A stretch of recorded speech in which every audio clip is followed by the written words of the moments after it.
So what we see right now, what's interesting is that, I think it was at 85% of all the attendees says it's actually hard to find good talent these days.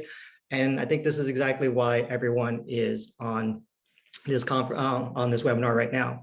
So great, thank you very much. So let's right now, we're just going to dive in, and what we want to do is really see what what insights our panelists have to offer. So what I'd like to first focus on is finding good talent. So Stephen, let's start with you here. I mean, you guys you're based in Alaska, and so you and your community, you guys are on the front lines of that impact of climate change. So can you tell us if and how that's played a role in your recruiting efforts, especially as ASV has been growing the past actually pretty quickly in the past few years, right? Yeah, absolutely. Yeah, we having, kind of the advantage and climate of being a newer grid connected solar market. We see a lot of the early market activities that took place elsewhere. So that, sort of creates a realm of excitement around that opportunity, that can range across potential, job seekers and customers alike. And so I think we have a very unique advantage being at the latitude that we're at, because we see the effects of climate change locally on a daily basis. For instance, it's a little unusual outside right now. All of our snow's gone, and it's 50 degrees, and all of our migratory birds have returned already, which is about 3 weeks earlier than it usually happens. And so people can see those effects, every day. They're real tangible effects.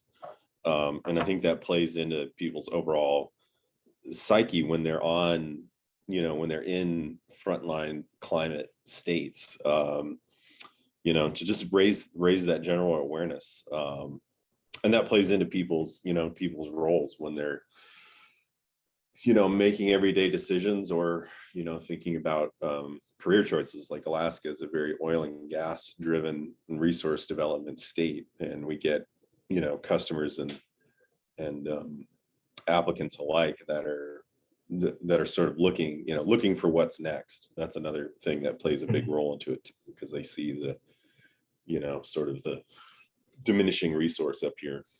Oh, interesting. Yeah, so that's interesting because of the fact that, yeah, you're right. Alaska has this long history in oil and gas. So maybe Katie, let me turn this over to you. So both you and I, we actually, career history-wise, we actually started off in oil and gas industry. And the community that you formed at Ally Energy, which was originally called Pink Petro, you guys are predominantly, the community originally was predominantly this women in the oil and gas industry.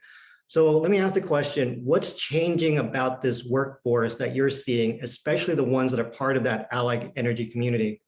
Thanks for the question. Really great to be here. There's a lot of answers to the question. I'm just going to say kind of 2 points. The first is, I think if you look at the macro level, the world is at conflict. This has been building for a while. And clean energy and equity and our environment are becoming very high on the social agenda, and I mean the society. And so I think what we're starting to see is people are starting to truly understand what energy is and the byproduct of energy, so the good stuff and the bad stuff. So when it hits the wallet, right, I know if that gas prices are up, I can't put as much petroleum in my car, right? Or when we have a freeze in Texas and we lose power, right? I have an interruption in that. So I think what I'm seeing is more people outside the industry, people day-to-day consumers getting curious about environment and getting curious about their energy system, their use. And I think that's important because that's what's going to drive the second point, which is we need a diverse talent pool. We need to, I look at this from the perspective, not just from a female perspective or from a person of color perspective, but I believe our energy transition is the single greatest opportunity at scale to apply the notion of diversity and inclusion. So everyone participates in this, right? Everyone has a hand in building this energy future. There will be winners and there will be losers, but if you look at the wealth that's coming into the fold right now, it's an exciting time, to be a part of this. So one, it's people that are not connected to this are waking up, I believe. And the second is huge opportunity to get more people into energy as we see the economy build this new energy future. And as you know, it's going to be not an overnight thing. It's going to be an all-inclusive thing, but that's what I see. And that's why we moved from kind of Pink Petro to Ally, which is everybody can be a force for good. Everyone can work together to make this energy transition happen. Cool. Well, thanks, Katie. Now, just a reminder for all the attendees out there, if you do have a question for the panelists, just type it here into the Q&A box. So we just have a new panelist that just joined. So I just want to introduce her real quick. Christy Drubin. She is the founder of Brown Girl Green and most recently the Green Jobs Board. And so let me direct this question to you, Christy. There's a question that was submitted originally from Jenna Neumann, which is, in your opinion, where's the best place to post or look for potential hires? And more particularly for Christy, if you can say, and you talk to young professionals who care deeply about addressing climate change, but in our conversation previously, you told me that they actually don't know where to look for these jobs.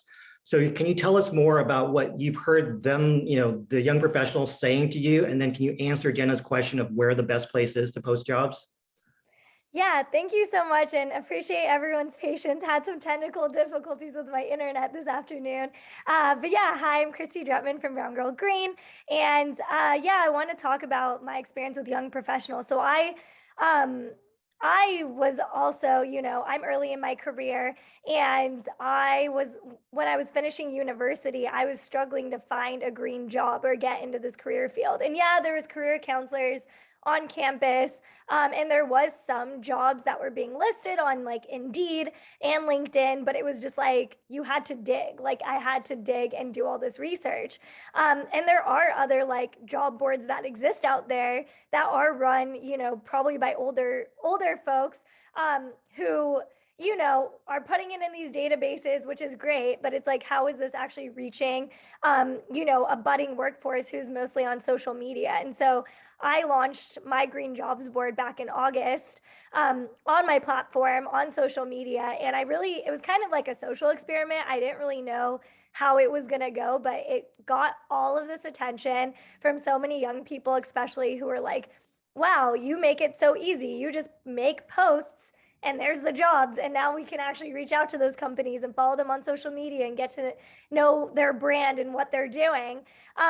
And then we just launched it as its own platform like 2 weeks ago. And now we're getting to like 5,000 followers in under a month, which just shows that like young people are really struggling to find these jobs.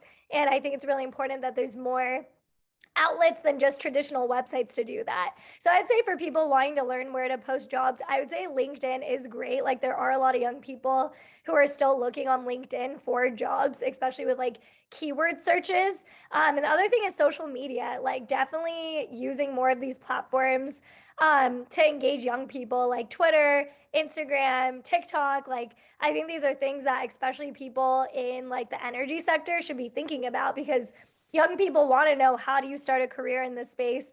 And, now more than ever, we have the tools to be making that more accessible. Cool. Thanks, Christy. So let me do this. Let me give a rapid fire question to the others on the panel. So if you had to use a job board and post a job to a job board, which one do you recommend? So Christy, I already know your answer. Katie, I think I know your answer as well, but go ahead. I'm happy to say Ally Energy, but I will say this. I don't think LinkedIn is the best place, actually. I think LinkedIn is broken. I think social media is broken. And I think that technology beyond a job site, so a job board, so looking at insights and looking at cultural attributes and truly matching candidates right to opportunities and companies is the wave of the future. And we're excited that we're building that technology. Cool. All right. Now, Stephen, if you had to use a job board, which one would you recommend for the audience? Yeah, absolutely. You know, we probably have the most local luck. It involves a fair amount of heavy vetting, but Craigslist actually is a good place to cast a broad net for local talent, believe it or not. Cool. Yeah. Zeta, you. So we hire different workforces, right? We have our direct labor and then we have our professionals. So for our direct labor, we just use word of mouth staffing services. But for professionals, LinkedIn and Indeed have actually worked out well for us. Great, cool. All right. So Zeta, let me continue with you here. So let's go back, Unirac, you guys have grown tremendously, the past few years. And what really kind of surprised me when I met many of your employees at a recent event, and I'll just say, I love the Unirac folks. They're just great people in general.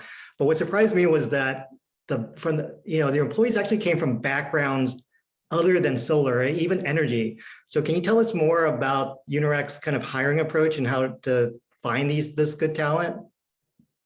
So we look at, of course, we look at their background, right? Make sure that they have the qualifications that we're needing.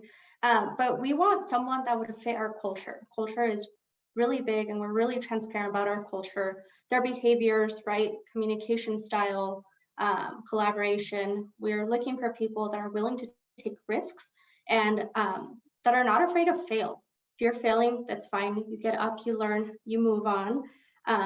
And we're looking for people that are willing to work outside of their job descriptions, right? We are not looking for everybody that fits that job description specifically to a mold, but if you're willing to grow and learn, then we're willing to give it a shot. And then Stephen, you had told me that you told me that you guys kind of did something similar where there wasn't really that workforce in Alaska originally. And I think this might actually apply to another question that was asked by in the audience member. So the question was, what's your advice for bringing on field staff when you're located in an oversaturated solar area? So Alaska isn't oversaturated, but can you tell us more about leveraging that Carpenters Union to hire your staff? Absolutely. Again, the theme being that we're in a developing, market where, for instance, to give you all an idea of the size, we do about a megawatt a year in residential and small commercial. So there's probably 3 or 4 local competitors that are, that size and below.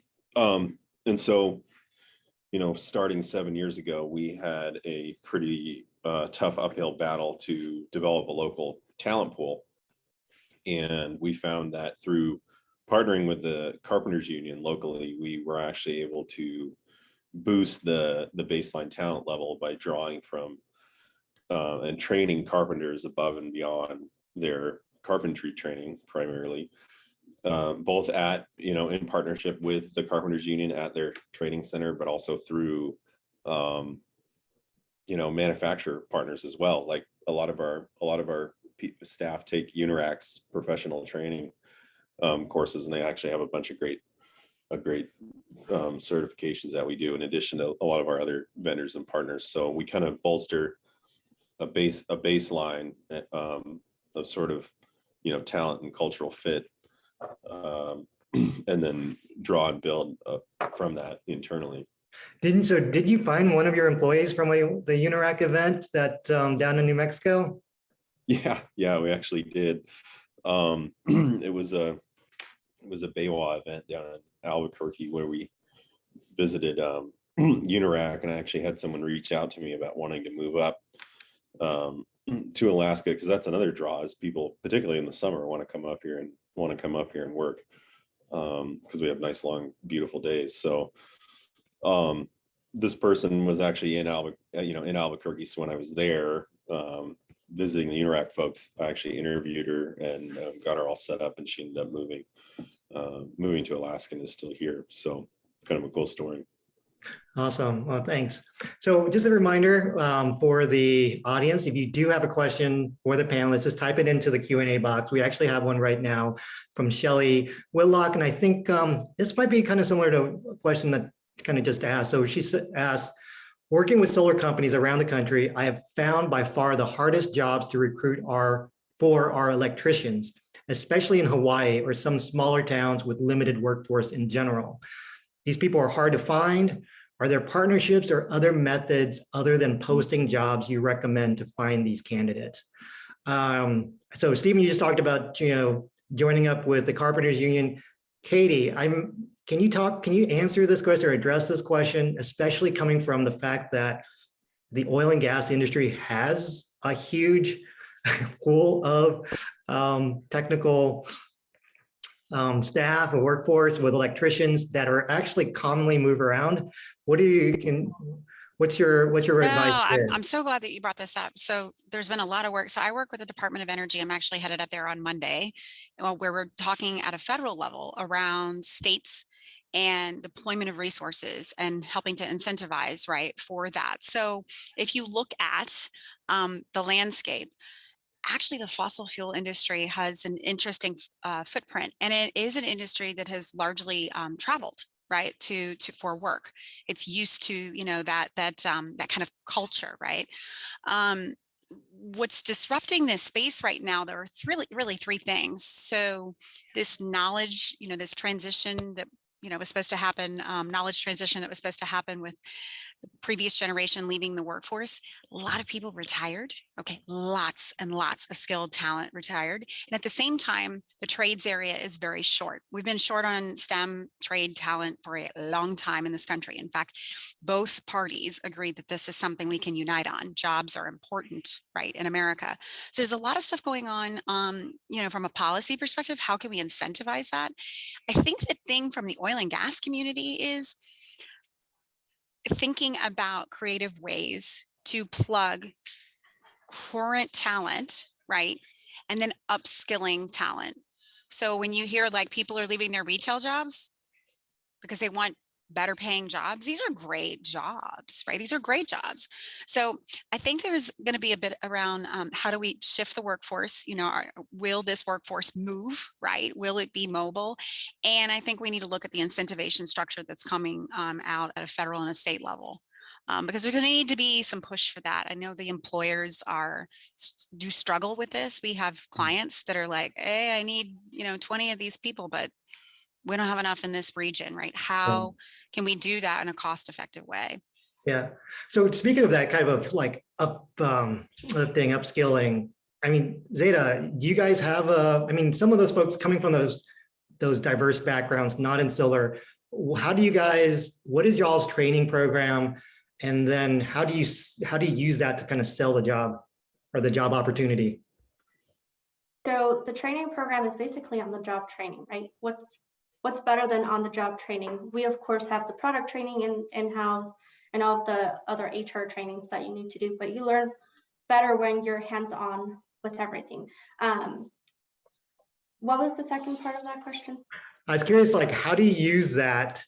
How do you, so this on-the-job training and this idea of like personal professional growth that I'm assuming, how do you use that to attract your candidates as a selling point to say, come work for Unirac versus going off to work for Facebook, for lack of a better example? I think we have a pretty open, engaging culture. We're pretty clear on who we are as a company and who we're not. Some people will fit that well and some people won't. We're transparent. Our values is one of the biggest things, right?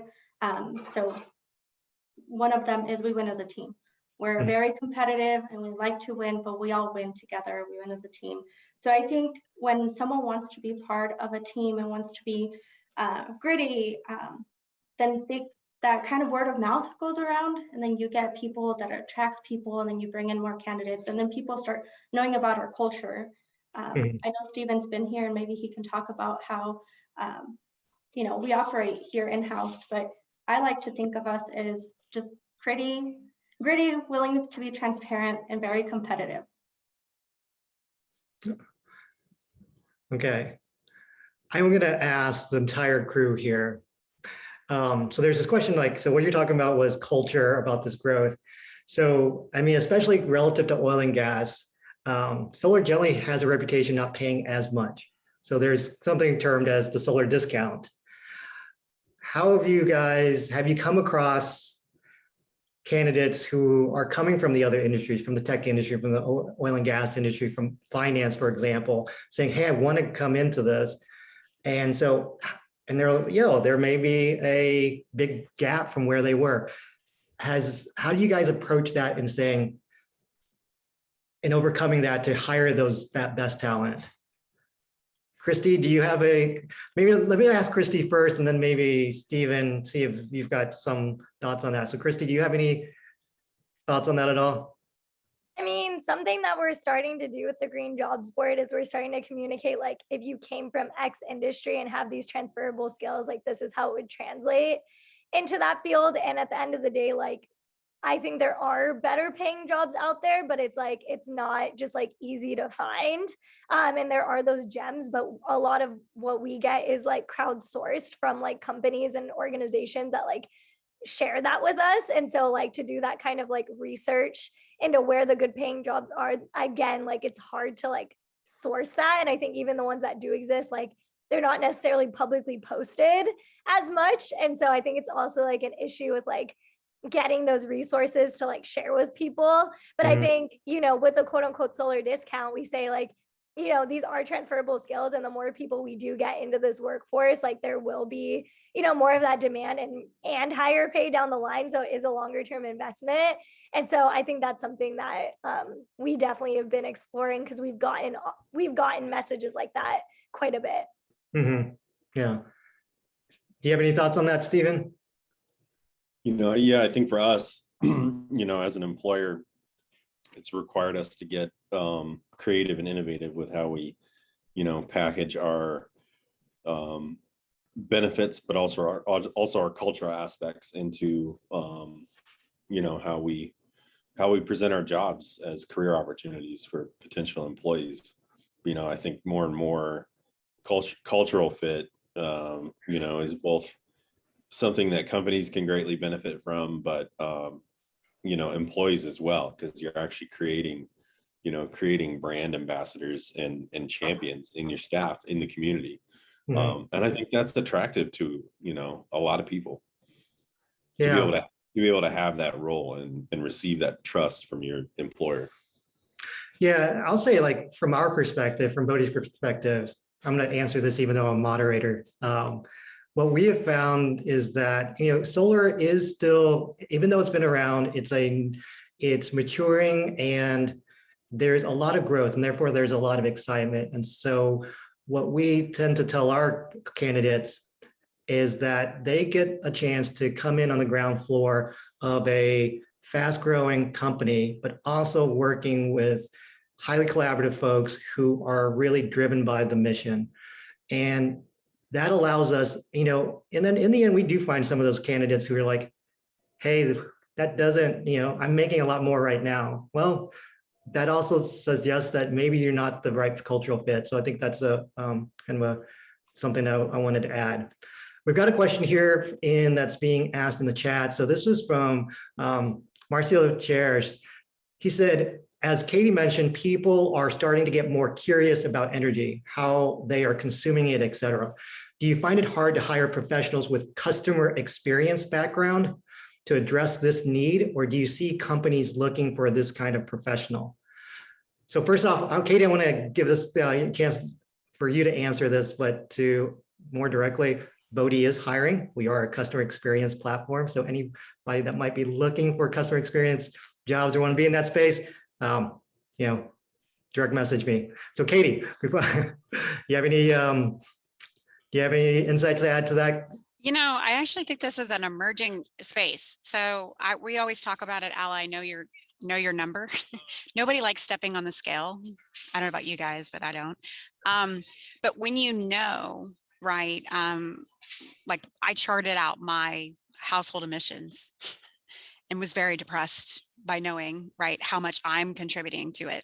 I think as consumers get more aware, right, of how the environment plays a role in their work, right, I think these kinds of jobs are going to emerge. There's a movie out there I want to throw out there. We're really good friends with the dude. I don't know if everybody knows the dude, but Jeff Bridges did a movie called Living in the Future's Past. It's called Living in the Future's Past film. And it is a beautiful way to describe what climate change, how it's evolved, and how humans, not just companies and industry, right, but how humans are driven to be prosperous, and that prosperity actually drives carbon emission. And it gets you to think back as a consumer, like as a user, how you're contributing to the bigger problem. And it's a very, you need a glass of wine, I recommend, because it really gets you thinking about how it's in our DNA to prosper, but that prosperity is coming at a cost, right? And so how do we balance that? And it's a long way to answer your question. I do think this is an emerging area. And I think it's going to be a skill set that people are going to need to know, is have that mindset or lens of sustainability when they work. So it's not just going to be in solar and in energy. It's going to be in consumer, type jobs. So I think sustainability is going to get huge. It's going to be very big outside of just our industry. I think it's true. And I think customer experience itself is a relatively new area. At least in terms like kind of professionally, you hear it a lot in the marketing industry. I think in solar, everyone knows that there's such a thing as customer experience, but there's never been like the professional part of it. But I think with all of us are consumers, so we have that ability. And I think the question is, how do we translate that to professionals? And I will say, they may not be addressed. They may not be coming from the energy industry, particularly. For customer experience, they're going to come from more of the consumer-centric industries, because historically, energy has been something upstream, hasn't been that consumer focused. And when it has been consumer focused, it's the utility sending someone a bill or not delivering electricity. So anyways, that's my 2 cents there. So cool. Like I said, anyone who has more questions, please just ask them in the Q&A. What I want to try to do right now is kind of turn our attention over to retention. So there's kind of 2 questions here, or a few questions I want to ask. So Zeta, let me go back to you. What's UNIRAC doing in terms of providing, like, what types of benefits are you using to help retain, or finding that helps to retain this good talent that you've been able to just hire? So we obviously have the standard, right, with the healthcare, the 401k, the life insurance stuff. Recently, we added the parental leave, and it actually came, we were trying to recruit someone. We were really excited about this person, and she was late in her pregnancy, right? And she asked about parental leave, and that got us thinking, wait, we don't have a benefit for people that are becoming parents. So it kind of gave us that perspective, and we implemented a parental leave policy. We have a generous PTO package, and the flexible schedule is one of the big things, right? The flexible schedule was pre-COVID though. I know a lot of people are kind of now coming into sense with the flexible hybrid roles, but we used to have that even before COVID. We used to have alternative schedules. But working at UNIRAC, I would say that it's more than just benefits. Mm-hmm. It's about the employee experience. We're proud of saying that we want people to feel like they work at a best place to work, right? We want to be the best place to work. We have engaging leadership. Our culture, I would describe our culture as just collaborative, right? Our values are a really big thing. We're engaging. We give consistent feedback that, I don't know, it's just a lot of stuff. We get free coffee in the office too, which is great. So those are a little bit of the things that we do here. So then let me take this, maybe Katie, since you're a startup, there's a question from the audience member that says, hey, for startup companies, there's actually a lot of energy and solar startups these days, from the tech side to the installation side. The question is, for startup companies that can't provide insurance or benefits yet, what do you believe is the best way to attract and retain talent? So Katie, you're at a startup. Do you want to take this? So I have the pre-money answer, and that is passion. You got to find passionate people, people who care about the cause. And then I would say post money, it's a totally different game. You got to design a benefits package, right? That meets the needs of your workforce. People think that this work, startups, they think Pirates of Silicon Valley. Sorry, I'm dating myself, but they think of all these movies and how flashy it is, right, to work in Silicon Valley. Climate tech is hard. We work long hours, but it's very meaningful. It's very purposeful, right? It's very, very driven. To add to what Zara said, I think a lot of it is really understanding your population and meeting people where they are. And after the Great Resignation, let's put it this way, if you knew that people could prioritize pay over flexibility or flexibility over options or whatever, we need to be asking those kinds of questions, really looking at what people care about. I kind of call it like the eHarmony of energy. Like, we really need to know, what do candidates value, and design something around that. So I haven't figured it out. We're in fundraise mode. But I will tell you that once you do have that money, you need to use that money and deploy that capital, because human resources are your greatest asset. So let me see if Christy can answer that question that you just posed. If you can't offer the same financial salary, Christy, what are those other intangibles, or what are those other things, that benefits or things that your demographics to say, hey, this is most important for me?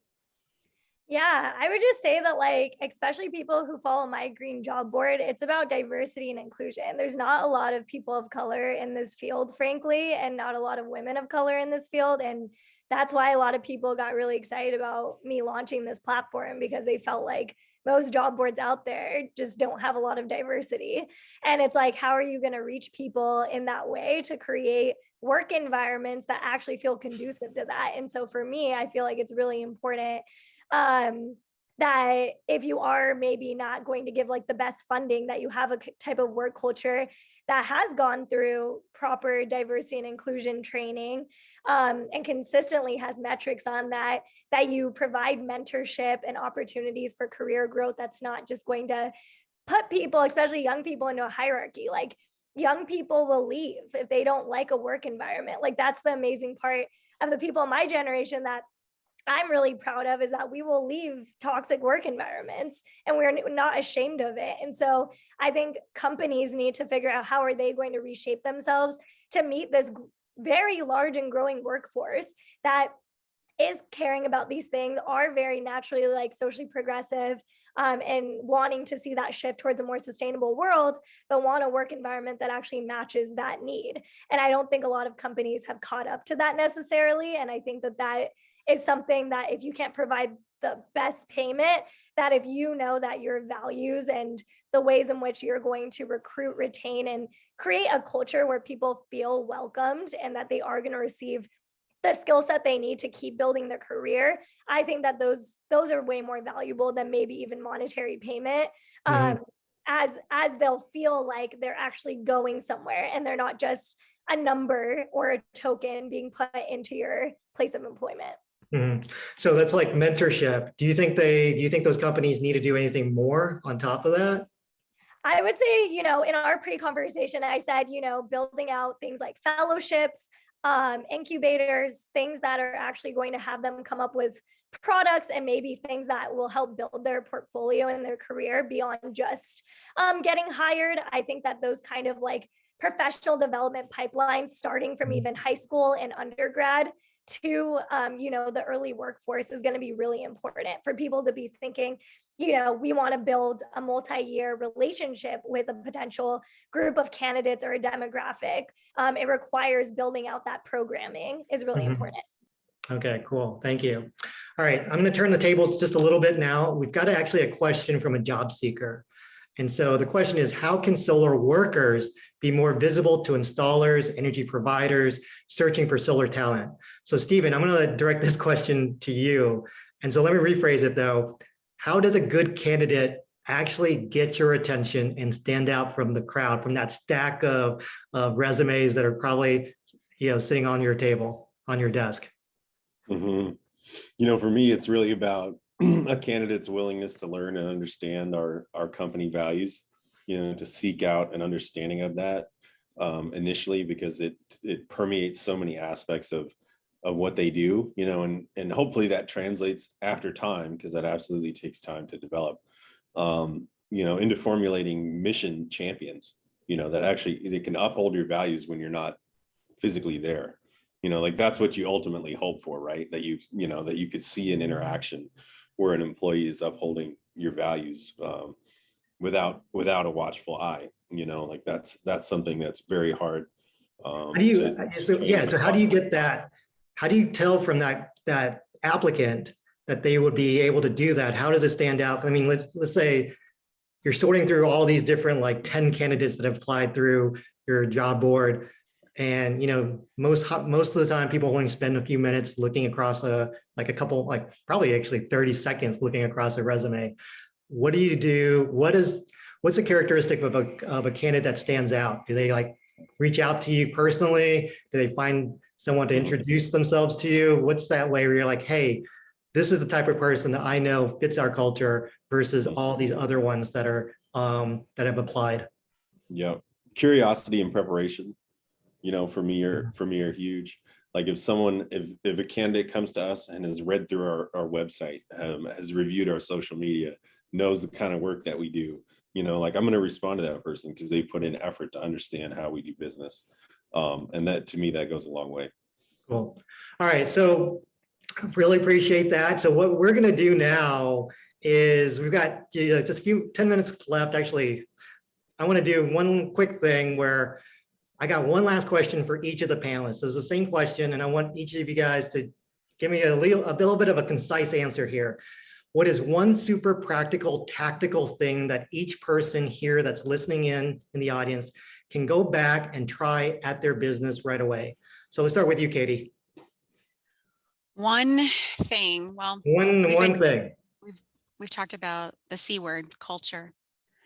I think it's absolutely important. I think that what the pandemic has taught us, and really the social issues we are addressing right now around our environment and equity and our economy and where we're headed, it all says that we need to be really, really, really switched into culture, which gets back to people. So I'm saying, I think it's all about creating an experience where people want to get up every single day, or maybe work from home in the case where somebody was bringing that up. You know, get people to want to engage and love the work they do. We all have a limited time, right, on this planet. We got to make it count. Christy, you're one super practical advice or tip. I would say that I think more companies need to be on social media if you're going to engage a younger workforce, because that is where they're looking for jobs and skills. And I think that if you want to be relevant, especially for getting young people hired, you should consider it. Okay, Zeta? I would say alignment within your team, right? For the hiring managers and the hiring process and about your company. Make sure you have alignment internally, so when you're interviewing externally that you can retain those qualified candidates. Great. And then Stephen? And to me, it's about giving you know, both customers and employees a place to channel their hope.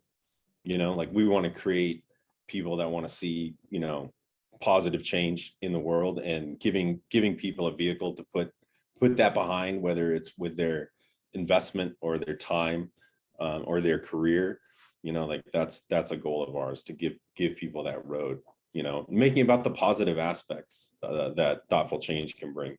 You know, it doesn't have to be about, you know, the world's falling apart, so I have to do something else. You know, it can be like, hey, this is an opportunity to make the world a better place, and I want to be a part of that. Awesome. Well, this has been awesome.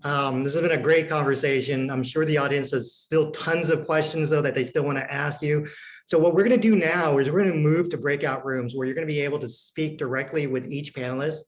Now, if you're unable to stick around for the breakout sessions, I'd just simply like to thank you for joining us today. We are recording this panel right now, so you'll be able to see it and watch back, listen back in and watch the show and see what sort of insights. Thanks, everyone.